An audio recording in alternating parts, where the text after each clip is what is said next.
Event ম্যানেজমেন্টের টোপ দিয়ে পর্ন ছবির কাজের জন্য চাপ, রাজি না হয় ঘরে আটকে মাসের পর মাস চলেছে পাশবিক অত্যাচার। উত্তর 24 পরগনার পানিহাটির তরুণী নির্যাতনের ঘটনায় প্রশ্নের মুখে বাংলার নারী নিরাপত্তা। মঙ্গলবার নির্যাতিতার বাড়িতে যায় জাতীয় মহিলা কমিশন। নির্যাতিতার সঙ্গে কথা বলার পর সংবাদ মাধ্যমের মুখোমুখি হন জাতীয় মহিলা কমিশনের সদস্য ডাক্তার অর্চনা মজুমদার।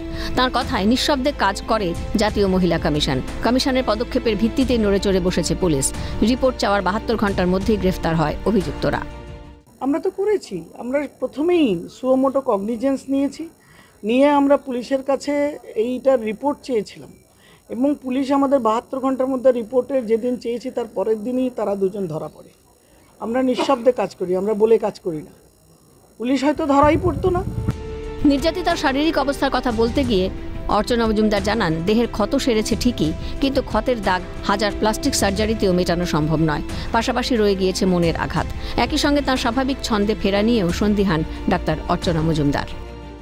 শারীরিক অবস্থা দেখুন, এখানে আইসিইউতেও ছিল সাগর দত্তে, ব্লাড ট্রান্সফিউশন হয়েছে, তার সিটি এমআরআই সবই দেখলাম একজন ডাক্তার হিসেবে, মানে সেরেছে, কিন্তু মনের আঘাত আর সারা শরীরে যে চিহ্ন, এগুলো হাজার প্লাস্টিক সার্জারিতেও যাবে না।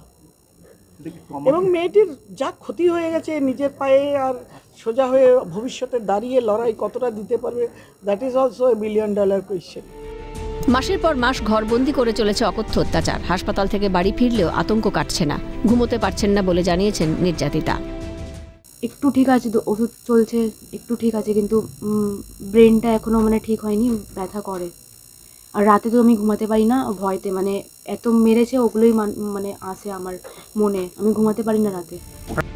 কাজের লোভ দেখিয়ে ঘরে আটকে রেখে অত্যাচার, দেহ ব্যবসায় জোর করে নামানোর চেষ্টা। মা ছেলের কুকীর্তিতে স্তম্ভিত সকলেই।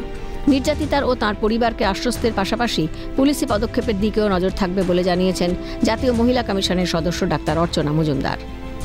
শান্তনু আচার্যের রিপোর্ট, ক্যালকাটা নিউজ।